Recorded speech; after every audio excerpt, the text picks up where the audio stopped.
I'd just seen what my wife of 25 years, Karen, did every Thursday afternoon while I was at work. This time it was supposed to be her workout time at the local fitness center, which she visits twice a week. What I saw was like something from a low-budget reality show. The show features celebrities trying to recapture their glory days with new, younger partners. In short, I saw my wife having a good time with another man, taking a step back. I'm a high school math teacher, so I have very predictable work commitments at school. Each Thursday afternoon, we have staff meetings that always go until 4, just to give you a rough idea, it was about 30 minutes. That means I'm usually home by 5:30. Karen was always really tired on Thursday evenings because of her gym workouts, so I usually prepare dinner while she takes a shower and makes the beds. Thursday was also her laundry day, so we always had fresh linen on the bed and a washing machine full of dirty clothes. Our school principal had a surprise visit from the district inspector, so he unexpectedly called off the staff meeting today. I went back to my classroom and finished grading papers for the day. It was still only 1, on a whim. I decided to go home and prepare dinner early, maybe do some tidying up before Karen returned from the gym. She'd been growing more distant recently, so I thought a candlelit dinner and a relaxed atmosphere with no urgent chores might spark some intimacy and reignite the passion between us. I'm a type 1 diabetic, so my ability to engage in traditional intimacy has been a bit compromised over the years as the complications of diabetes have got worse. I'd resigned myself to this, and I didn't think it was a real problem since all of our intimate moments from early in our marriage had been at my initiative. Karen still felt some guilt about physical intimacy because of her strict religious upbringing. She enjoyed intimacy most of the time, but she never lost herself in the passion. She wasn't interested in trying new things. By the end of most of our sessions, I would ask, "Did you enjoy that?" And she would say, "No, we can't do that." I had accepted that this was the way things were in our marriage. Surely marriage was about more than just physical connection? We seemed to get along fairly well apart from the occasional heated argument, usually about some financial issue. Recently, though, I had noticed her becoming more and more distant from me. She often belittled me for my lack of initiative in the bedroom. She increasingly wanted to control all aspects of our lives and became difficult to deal with. She was heated and argumentative when she didn't get her way. I wrote most of it off as the usual rough and tumble of marriage relationships and tried to continue as normal, trying not to provoke unwanted arguing. I was hoping that it would sort itself out eventually. I was a patient man today. I arrived home as I usually do by parking in our driveway, which the house was a fair distance from the driveway, which was positioned in a way that meant that when our children were young and in bed, there was no car noise to interrupt their sleep. Their sleep time was precious, not only because it kept them healthy, but also because it kept us sane. We had quiet time to recharge while they did. I parked and walked up to our 2. I saw Karen's car in the driveway, as usual on workout days. She said she preferred taking the subway, so I went in through the back door. I'm a bit of a handyman, so I've taken care of all the door hinges and moving parts in our house. Nothing annoyed us more than the first thing I noticed was that Karen's purse was still on the kitchen counter. I thought she'd be upset. Karen always likes to have her purse close at hand, so I started to clean up the kitchen. Then I noticed her gym clothes, mostly a form-fitting yoga outfit and a large towel, on the floor next to the kitchen counter. I noticed a yoga outfit and a large towel on the floor next to the kitchen counter. I was still in the process of registering the implications when I heard noises coming from our bedroom upstairs. I recognized the noises my wife makes when she's having a good time. I initially thought she was using the toy I'd bought for her, but I quickly dismissed that idea. I knew my wife and her attitudes towards intimacy. We designed our house to have a parents' retreat upstairs, separate from the rest of the house. Maybe Karen had suddenly become sick and was upstairs. I walked up the carpeted stairs again, carefully and quietly, as the house was designed for minimum noise and sleeping kids. I was about to call out to see if she was all right and if I could get her anything when I almost tripped on some shoes on the steps. They were men's shoes, not mine, and they weren't with a long trousers, shirt, undershirt and socks strewn up the remaining stairs, interspersed with Karen's panties and bra, her sexy ones, which only came during special occasions. I'm not a slow learner. I just don't realize that anything like this could happen. My logical brain was at odds with the sum of my marriage experience, which has taught me to rely on innocence, trust and belief in my partner's loyalty, love and commitment. PA paused, my skin became sweaty and my blood pressure dropped while my heart momentarily lost its rhythm. I had to sit down on the stairs to regain myself, or I would have fallen down the stairs in a dead faint. I just said no over and over again. I was so shocked, I got angry. I'm usually a quiet, calm, controlled man. I've been a teacher for many years, handling 30 different students all day. That's what made me who I am. But now, it failed me. Adrenaline kicked in and I saw red for the first time in my life. I'd never even been in a real fight with anyone before. These feelings were completely alien to me. But, with all of these strange feelings invading my system, a morbid sense of curiosity made me gently and quietly proceed up the stairs and into R2. I went over to the closet and opened the door that led into the bedroom. I did the same with the door to the upstairs bathroom. Once I was in the bathroom, I could go into the large walk-in closet. I went into the closet, which connected to our bedroom. I could see clearly into the bedroom from the closet door. The closet door was slightly ajar, and I could see the bed. It felt like I was watching a horror movie. The actions and plot were pure California drama, but the identity of the main female lead transformed it into something else. I was watching a horror film on TV. I couldn't look away. I knew some graphic, gruesome scenes were about to play out on the screen, but I kept watching anyway. Then I saw it. I had been hearing the sounds all along, but my mind hadn't registered the noises of pleasure coming from our bedroom. After the initial discovery, I was overcome with pure rage. I was in disbelief. I could see the whole scene played out before me in every graphic detail. The sights, smells and sounds came at me in a rush. There was a hairy body of some stranger between Karen's legs. Her eyes were closed tightly and her brow was furrowed as if she was concentrating extremely hard on a problem. I wanted to fight and beat this man. I wanted to badly, but unfortunately I'm not a martial artist or Nick. I'm not a soldier or the alpha male that we've been hearing about so often. I don't have a friend named Ralph, and I don't know anyone who is a hitman from Mexico. I've never been to Mexico. I knew I would never win a fight with this huge man. I had no clue what to do. I don't know how, but my mind allowed me to detach from the scene before me just long enough for my logical brain to suggest I take out my phone and record what I was seeing. My logical brain told me to take out my phone and record what I was seeing. Would a sane person do that? I needed this footage later to convince myself that all of this was real and that I was not in the middle of some nightmare. I needed it to confront Karen about what I was seeing. My hand shook as I took out the phone. It was almost automatic. What I was experiencing was too surreal. Strangely, it was the act of recording the scene that triggered some sense of calmness in my overloaded psyche. It provided the disconnect that allowed my subconscious to cope. I had watched movies with intimate scenes before, including many with Karen when we were younger, but less so while the kids were growing up. What if the kids found it? She would. I always say that the poor acting and lack of realism in most of those scenes meant that I could detach from reality while watching them. However, they were often enough to get both me and Karen in the mood for intimacy, physically and psychologically. While she never admitted it, she liked what she saw. Our love for each other provided the catalyst for change. The catalyst to change animal instinct into making love in its purest form. However, this was different. My hand held the phone while my eyes were glued to the moving act of betrayal playing out before me. This was not some overdone Hollywood scene. This was my wife, my lover, my life partner. I trusted her beyond doubt. She was the mother of our grown children. She was attractive, around 50.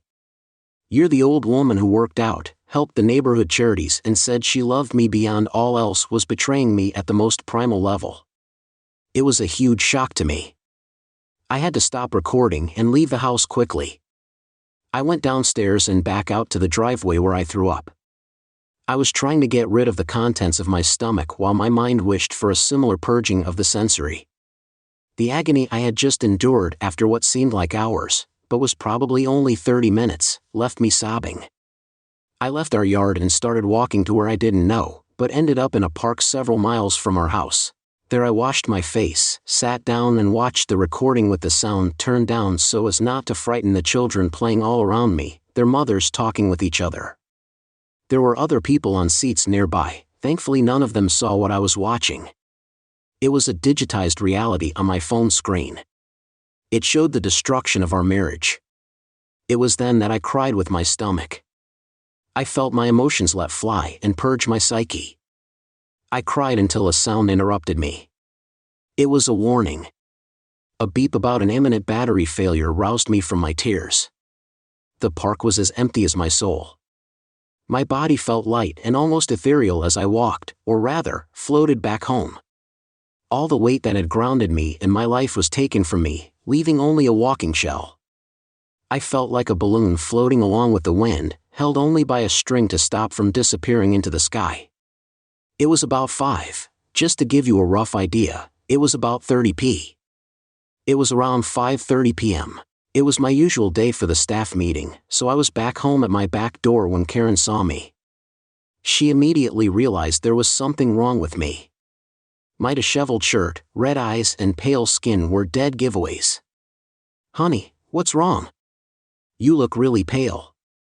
Is everything all right?"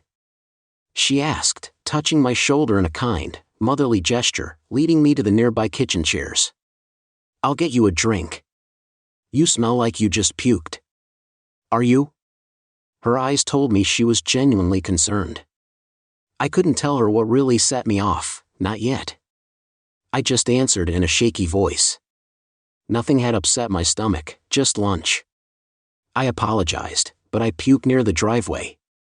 I'll clean it up later. Hopefully it isn't contagious. Lots of kids at school are away with a similar problem. I mumbled something else, but the gist of it was that I was taking a shower and going to bed. Karen replied, "Okay, sweetheart, but take a container with you to bed in case you puke again. It might be on the nice clean sheets." Those sheets were clean, but now they'd been soiled by far worse than last night's dinner. They were soiled by the stains of pure betrayal. I replied a little more forcefully, "It's okay. I'll sleep in the spare room until I feel better." I wandered to the spare bedroom downstairs, and that was it for the next few. On the days Karen was her normal self, I was on autopilot with work and slept in the spare room in case I vomited again. I knew I couldn't keep up that excuse for long, though. I eventually moved back into our bedroom, but I had a huge problem sleeping in this cheater's nest. Karen seemed oblivious to my unease and continued in her usual manner. Monday came, and I had made up my mind about what to do. I needed to know if this was an ongoing thing or was it a one-off.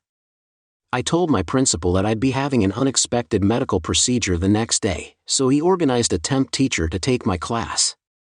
On Tuesday morning, I left as usual but parked a few streets down the neighborhood and walked back to our street.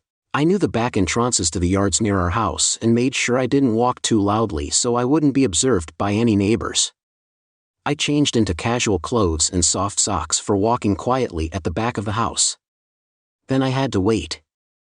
I remember that there was no extra car at home when I got in last Tuesday, so I couldn't rely on the sound of a car to let me know if there were visitors. I had to creep around our gardens until I found a spot where I could see the front door, hidden by the hedges and bushes we'd planted for privacy. I waited until Karen was doing her chores, not noticing me at all. She was totally confident that everything was normal. She was doing the washing up, using the dishwasher, vacuuming and dusting. This went on until about 10:30. Karen then went upstairs. I could just hear the shower, followed by a period of silence, followed by the flushing of the toilet. She came back down about 30 minutes later, dirty sheets in hand, and put them into the washing machine. She was wearing her gym clothes and looking freshly showered and shaved. Even now, I could only stare at her slim, petite figure. I loved it when she wore her gym clothes. The regular sessions really kept her looking her best, and she looked great. She then opened the front door and left it open so that if someone came, they would not have to hesitate but come straight in. This didn't look good. My hope that what I saw was a momentary lapse into madness by Karen seemed as if it was a forlorn hope. I didn't have long to wait. It was about 11:30 he came. I didn't know who he was, but he'd walked in from the left side of our front gate. My phone took about 10 seconds of video, which recorded side profiles and even an almost straight-on view of his face. He didn't hesitate, he was straight in and through the door. The next words I heard made my blood curdle. "Hey lover, I hope you're dressed for a big workout again." "Of course," came the reply from Karen, "in my leotards as usual. You always love it when I wear these." "Sometimes I wonder if it's..." She asked playfully, "Was this what attracted you to me in the first place?" He replied, "You never cease to make me hot for you." From what I could see, they had a routine to their sessions. I'd seen enough to know I couldn't see any more from my vantage point without risking entry into the house they'd only just moved into. It was our bedroom, and they were still not as focused on their encounter as they had been the previous Tuesday. They would most probably hear me this time if I attempted to venture into the house. I went back to the garage and took stock. I was still pretty stressed out. I needed to calm down, but I also needed to find out more. Who was involved, and why? I already knew how. I had to decide how to tell Karen that I knew about her affair. I knew it would probably be more painful for me than for her. She had already had plenty of time to rationalize and compartmentalize what she was doing. It had all just come into my world in a blur. I realized that I would never love my wife, Karen, again. The betrayal was too much. I know some people say these things can be overcome with the right counseling and commitment from both parties, but Karen wasn't really committed. I'd never have sex with her again. I didn't see any protection, and it wasn't like she was being careful lately. If she was seeing other people, who knows what she'd pick up. What bothered me the most was why she was doing it. I knew we didn't have a very active intimate life, but her whole life with me had been one governed by guilt about such pleasures. Intimacy was for creating kids, not enjoying and gaining pleasure from lust. It was one of the 7 deadly sins, and to feel overly turned on or passionate while engaging in such acts was almost banned from all good people like her. I was the one who always tried to add some spice and adventure into our intimate life. While I was physically able, I always knew that one day my diabetes would affect me in other ways. I tried to add new things to our intimate life, but she wasn't interested. It took 10 years of marriage for her to I even tried certain acts. I know it might seem a bit strange, but I'm not a pervert. I would never insist that a woman I'm married to perform an act which she finds abhorrent or causes her discomfort. I'm happy to do whatever she finds comfortable at the time. I'm just like that, whether that's seen as unmanly or whatever. I just couldn't bring myself to do that. Besides, it certainly doesn't do much. My libido is not satisfied by an unwilling partner. I know some people get off on being in control, as the plethora of websites attest to, but that is their thing, not mine. So why did Karen want to explore all of those things, which she had disagreed with for so many years of our marriage, and why didn't she discuss these newfound desires with me first? I realized that the betrayal was just an outward manifestation of a deeper lack of trust. Willingness to share intimacy. My marriage was completely destroyed. She betrayed our marriage, right down to its foundations.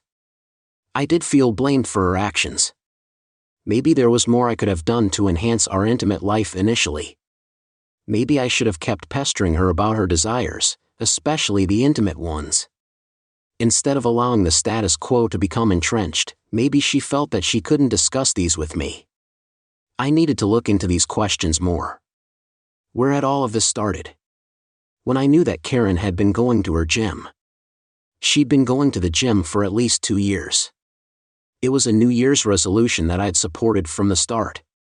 As a diabetic, I understood the need to maintain a healthy, balanced lifestyle, which included regular physical exercise. I knew that Karen went to a fitness center 2 subway stops from our house. It was a popular place, with many of the married women in our neighborhood going there. I thought it was a great idea, as it helped Karen connect with other women and build a small community. These women became very connected with her. I even managed to convince her to help with the many charity drives in the neighborhood. perhaps the gym would be a good place for me to start as a teacher. I had access to computers, printers and so on, so I printed out profile pictures from my phone and decided to start by finding out who first. That might lead me to where and when this craziness started. I didn't have much searching to do. The next Thursday, Karen had her normal gym session, and I suggested that I come along too so that I could decide if I should also join. It was midterm, so I had the week off school. Karen wasn't very receptive to the idea. She made excuses like it was just a bunch of married ladies there and we mostly talked the whole session. The weakest excuse was who would be home while I was at the gym. I kept at it though and managed to tag along the next Thursday. When I walked into the gym, it was almost like I felt like I was the center of attention in the saloon, with lots of people looking at me. I also noticed some sideways comments from the ladies. Karen said they were just used to seeing her on her own at the gym. The session went on with the usual warm-up. Then it was time for an hour and a half of exercise station switching to make sure each muscle area got the attention it needed. I stuck it out for as long as I could, but I had to take a break about 45 minutes in. My blood sugar was dropping, so I knew I had to eat something sweet pretty quickly. I did, and Karen was cool about it after I took the jelly. I sat in a side chair and ate beans while waiting for Karen. She seemed nervous, glancing at the staff area where the instructors entered the main hall. I also took a closer look at the gym. It was similar to other gyms I'd seen, with exercise stations positioned throughout and wall mirrors at each station so participants could monitor their form. Monitor their stance and muscle definition at each point. I wandered around and then noticed a wall with staff information situated near the exit to the hall. I went there more as a distraction and as a way to fill in the time until Karen finished. I glanced at the top photo. It was a woman of some indeterminate age, while I read her description and saw that she was shaped and fit. She was also Rebecca Green, director and owner. Her cell phone number and hours of availability were under her photo. There were 3 others there, 2 women and 1 man. I froze. I would recognize that man anywhere, especially on a nudist beach. He was Karen's lover. This was the man who was enjoying my wife, with her passionate permission. I was trembling as I read his description. Mr. Mark Benson, head of exercise regime planning and personal body training. I made a mental note of his phone number. I glanced in Karen's direction and noticed that she wasn't at the last station. I walked back to my side seat and slowly studied each station, looking for my wife. Eventually, I found her in a seemingly desperate conversation with a man who was partly hidden from me by some powerlifting apparatus. He looked she was at the door to the staff area and had obviously been stopped from entering by Karen. She made a gesture for him to go and raced back to the station where she was supposed to be. She hadn't noticed that I had noticed her absence and discussion. I was seething again. It was an emotion that I was not used to experiencing. By the time Karen came back to where I was sitting, she again saw that I was unwell. She asked if I was okay and if my sugar had taken a while to recover. Yeah, I'm okay now though. Are you ready to go? She was about to answer when Miss Green announced on the gym's PA that tonight's usual final session of exercises wouldn't happen as Mr. Benson took ill all of a sudden and had to go home. This was met by a chorus of groans and sighs by most of the women there. It seems that his session was almost the highlight for most of these ladies. This needs investigating.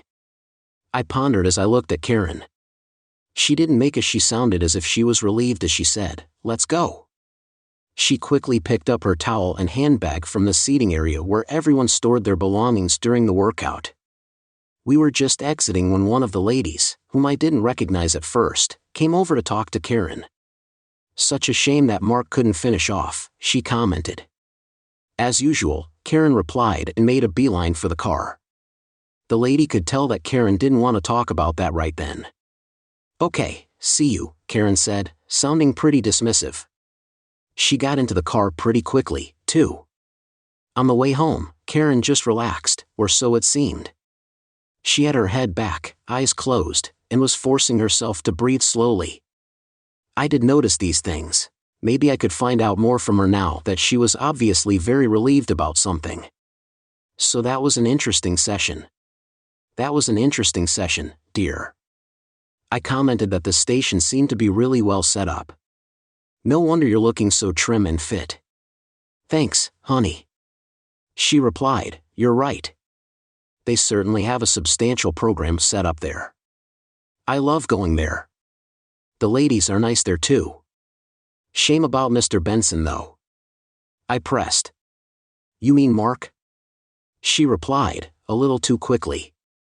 Mark Benson. He usually finishes every session with an exercise regime that really puts everyone through their paces. You know, you really push your body to its limit when you're training like that.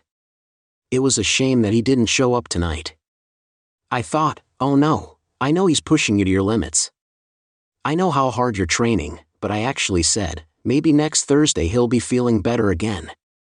I thought about the upcoming session between my wife and Mr. Benson on Thursday. It was time to get serious. The next week I was on pickup duty for the non-school pickup is when teachers supervise an area for parents to collect their kids by car. It's usually a pretty hectic spot, with kids racing to go home, catch up with friends and find their parents. It's also a rush for parents trying to stay patient while navigating an endless car queue. Stops and starts hoping that their child is ready when they get to the end of the queue. Imagine my surprise when, towards the end of the time, a car rolls up and the driver is the lady who tried to speak to Karen at last week's gym workout. She said, sorry, but I am new to this whole pickup thing and forgot about the time entirely. Hi, I'm Tim. As teachers, we get that all the time, especially when someone is new to the school. I promised I'd go and look for him while my colleagues supervised the few remaining kids. I found Tim waiting near his classroom, talking with another staff member's child. Hi Tim, I said. Your mom is here to pick you up. You better come down. When I asked him to come with me, he looked a little confused. He was in the last year of primary school and didn't seem the type to forget things like this. That's strange. He said, Mom is usually busy with her gym instructor on Thursday afternoons. She's often late to pick me up at my last school. Sometimes she doesn't come till about 5 o'clock. 30. I was immediately suspicious when Jim, the instructor, said that. I tried to stay calm and just chat with him. It's good to see that the mom is looking after herself. Exercise is a big part of a healthy lifestyle. Who is the instructor, by the way? I really hope it's not what I was expecting. His name is Benson or something. Tim said that he also works at a local gym and often takes people for private lessons at their homes. That's what I want to be when I become an adult. My mom really enjoys being with him for her exercises on Thursday nights. She is really relaxed and seems to be glowing by the time we get home. It's great.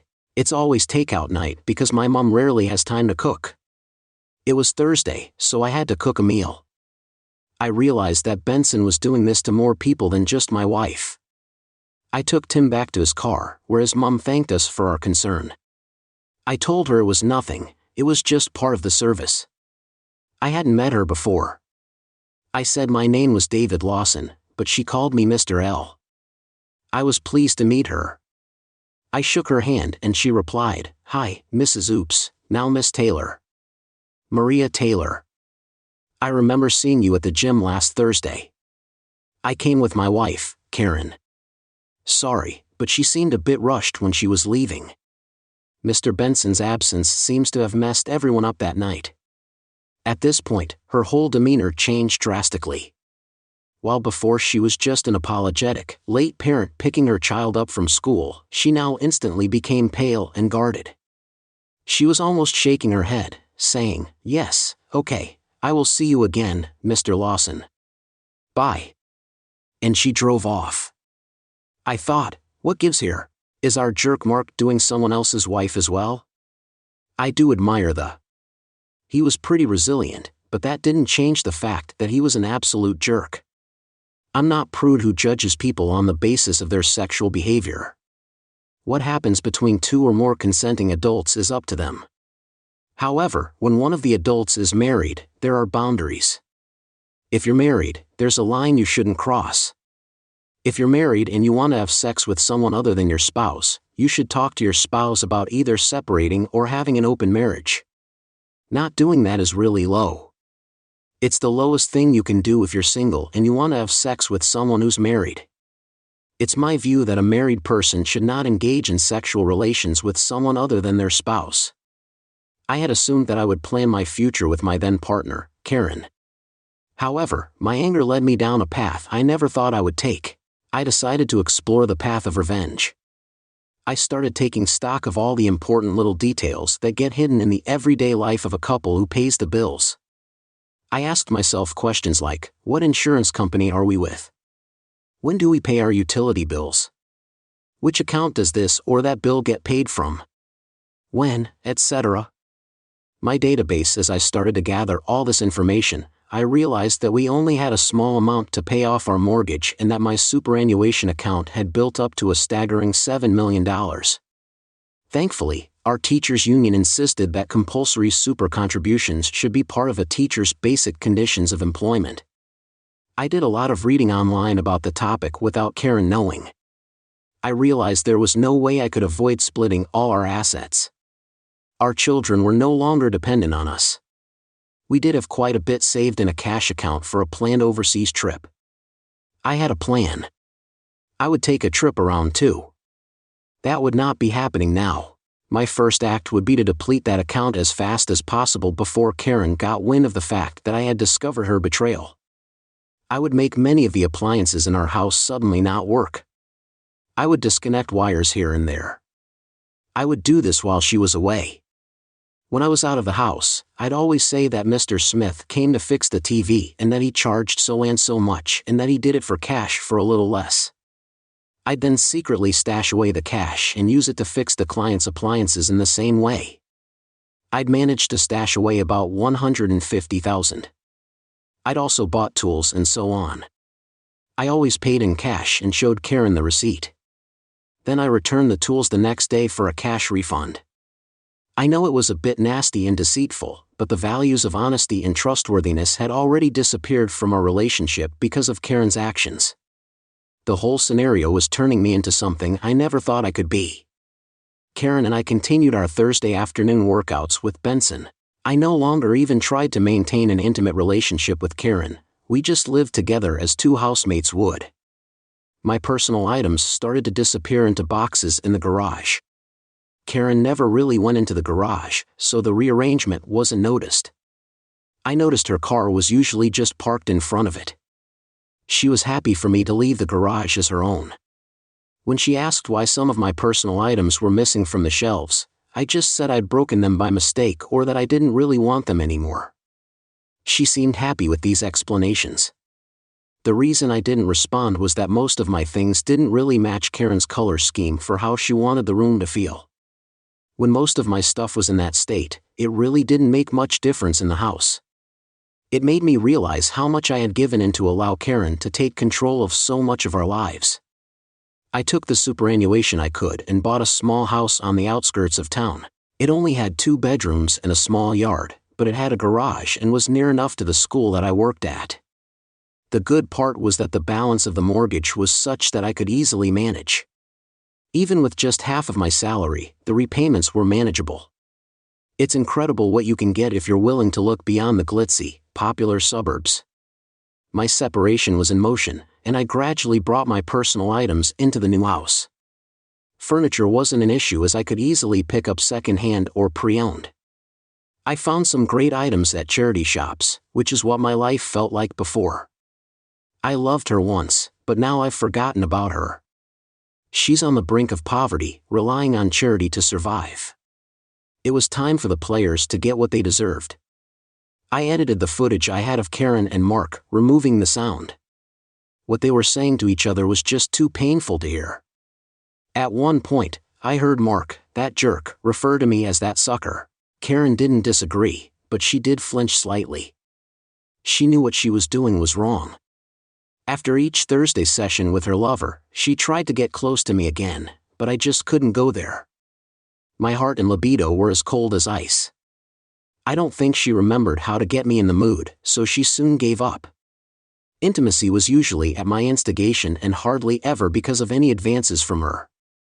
It was fine for her to respond to her husband, but not to admit to having such desires herself or to project this need onto him. So maybe some of the fault was mine too.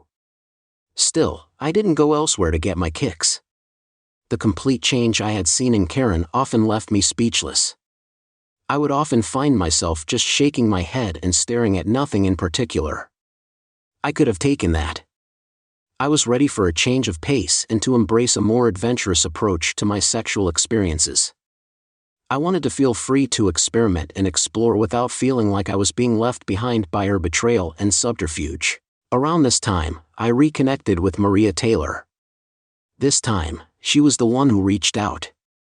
I'll always remember it. It was at pickup after school. She was the last parent to arrive, so I was on my own with Tim, her son.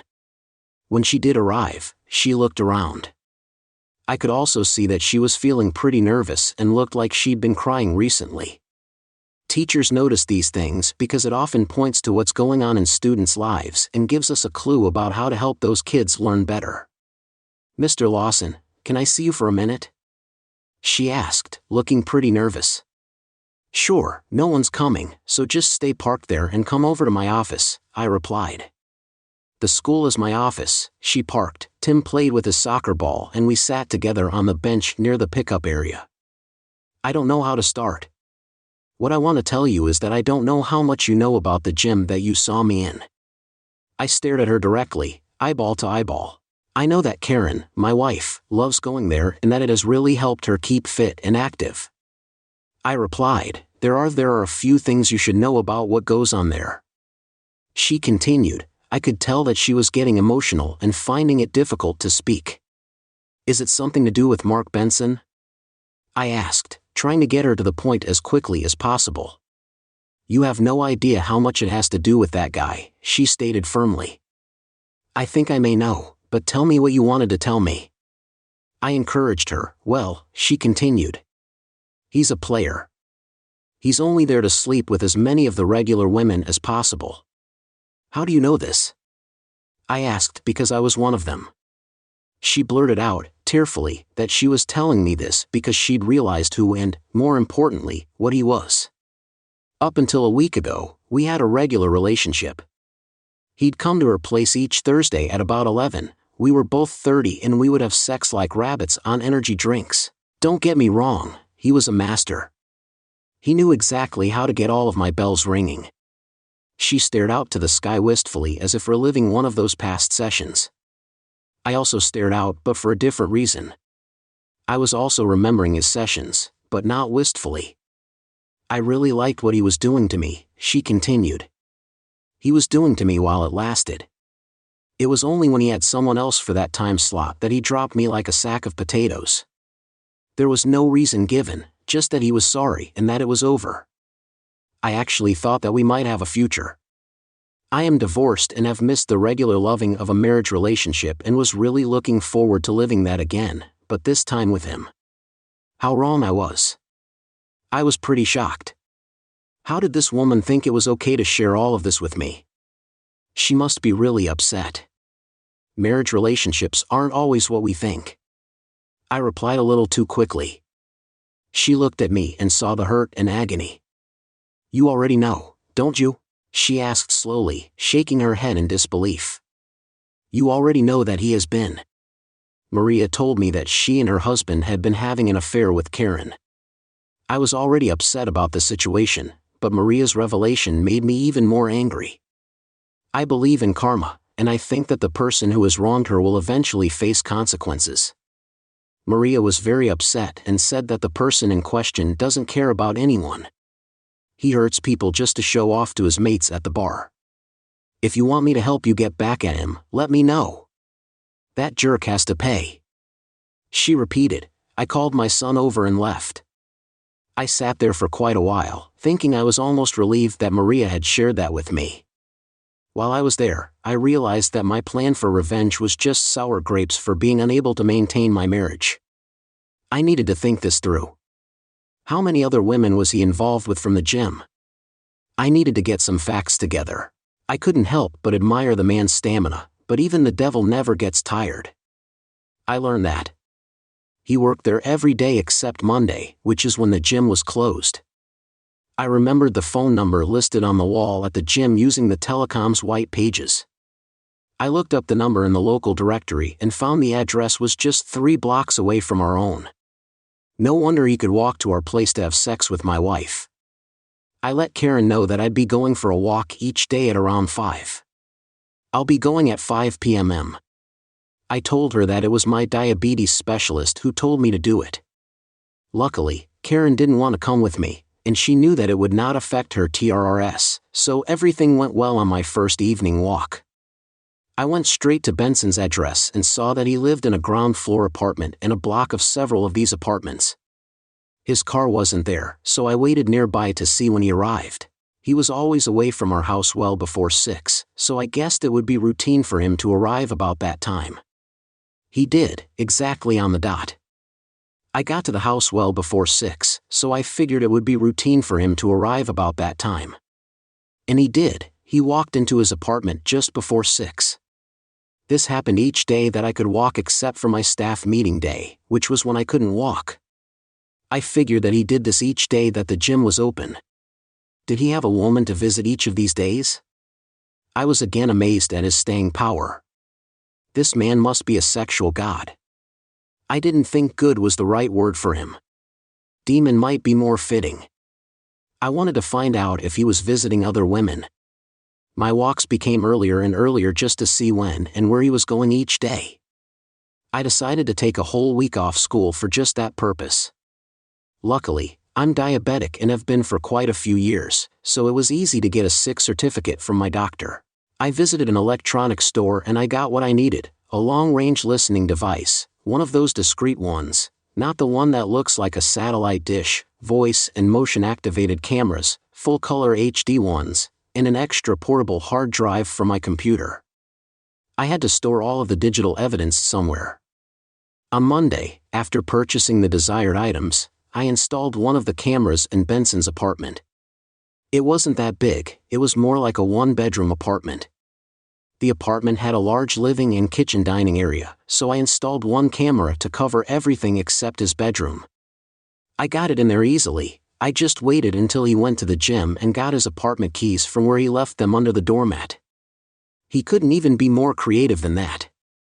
After checking to make sure that the camera worked, I left.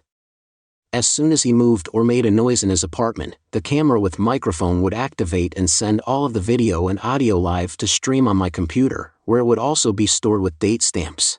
It started working as soon as Benson arrived back home on Monday night. There was very good footage of him eating a takeout meal in front of his TV before he went to bed at about 9 p.m. On Tuesday, I waited until the gym closed and broke in through the back door, which is often neglected in the I checked in at most stores. I was lucky. I placed the next camera in the private room near the back where clients come for personal health appraisals, the one where Benson often took his private clients. What sort of man had I become?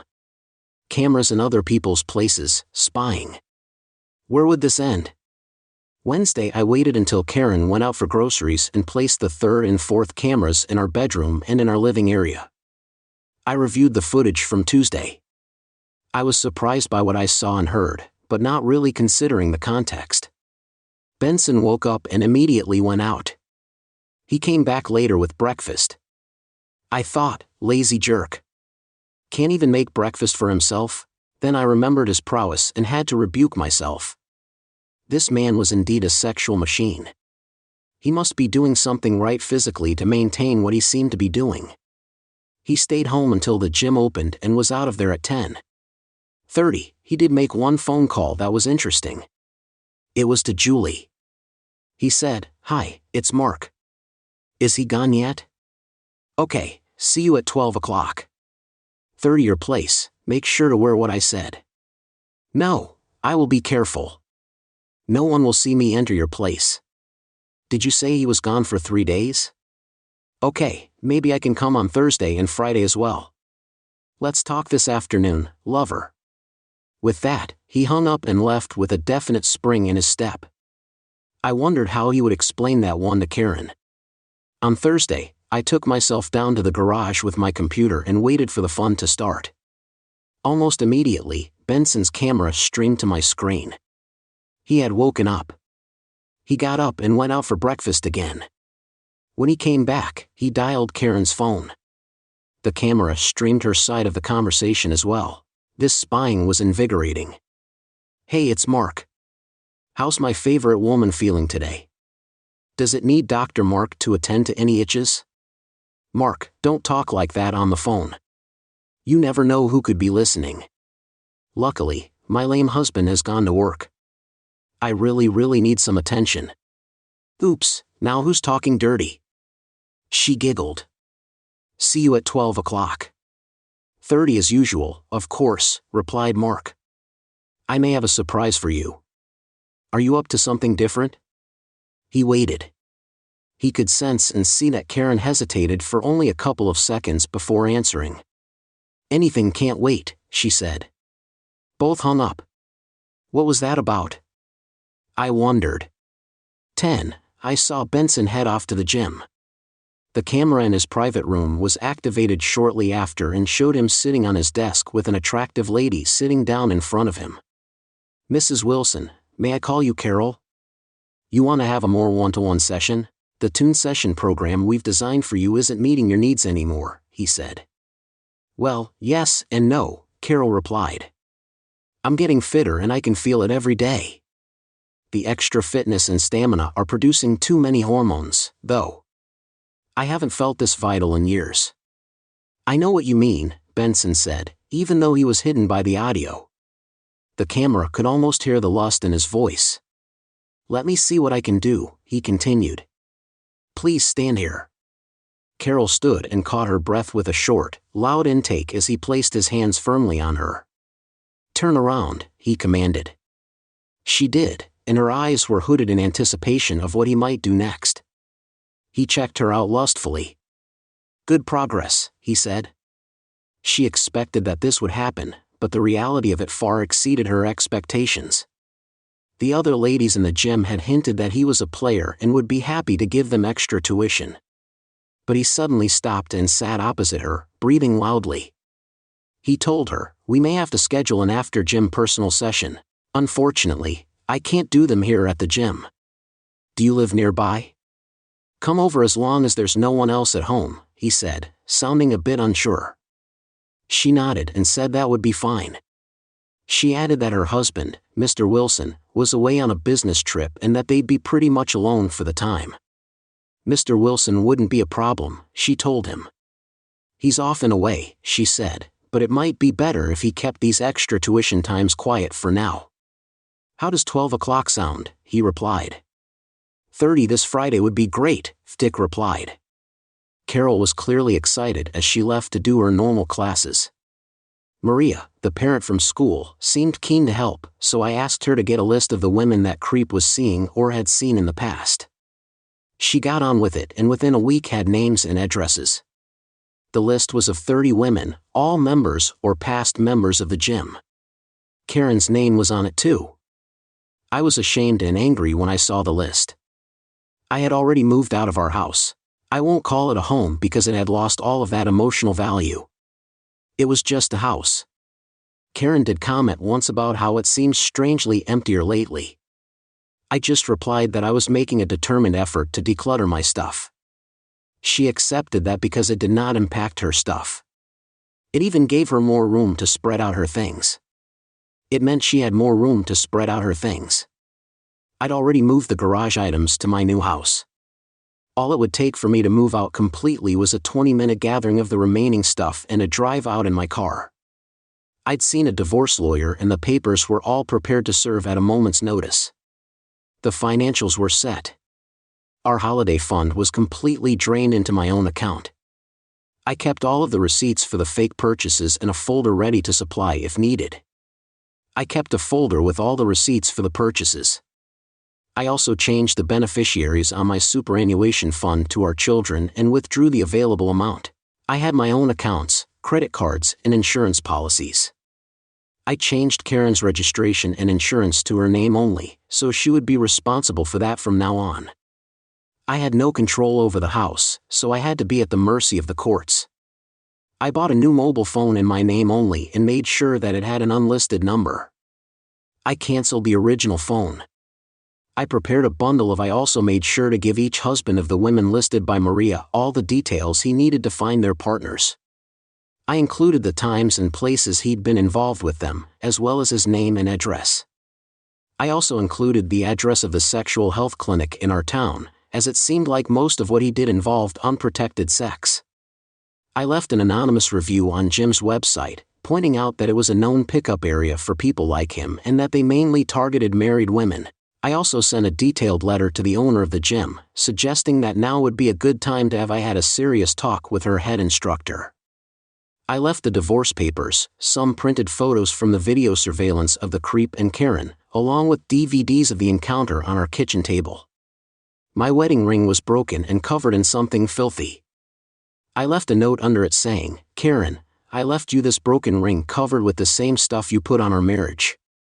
Don't contact me unless it is through the lawyer mentioned in the divorce papers.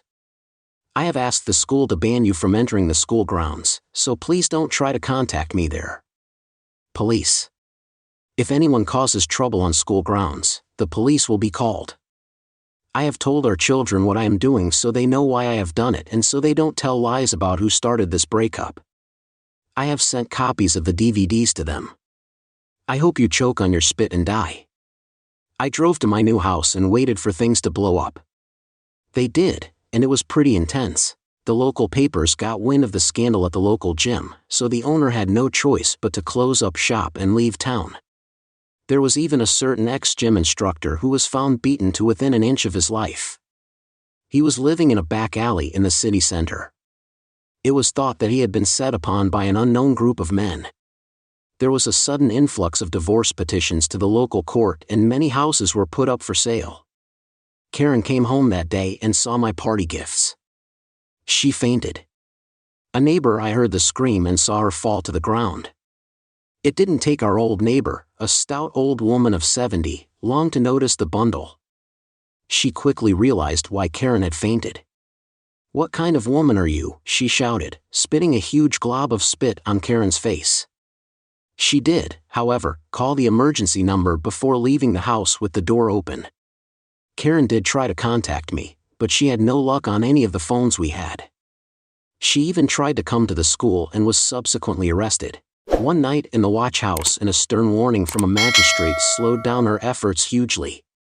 Our children let her know in no uncertain terms what they thought of someone who would cheat so blatantly on her husband.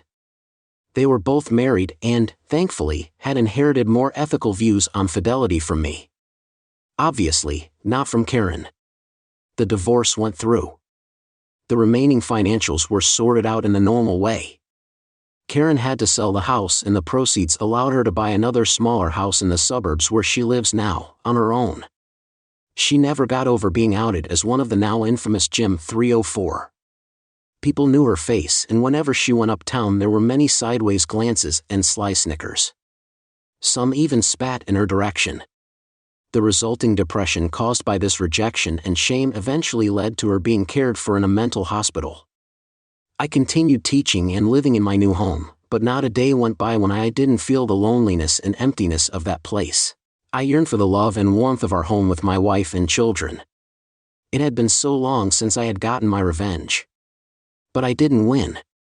There are no winners when all that is left is loneliness and sadness at the betrayal of a cheating spouse. Spouse, what would you do if you found out your partner was having an affair? Let us know in the comments below. And don't forget to like, subscribe and hit the notification bell for more gripping tales. See you in the next video.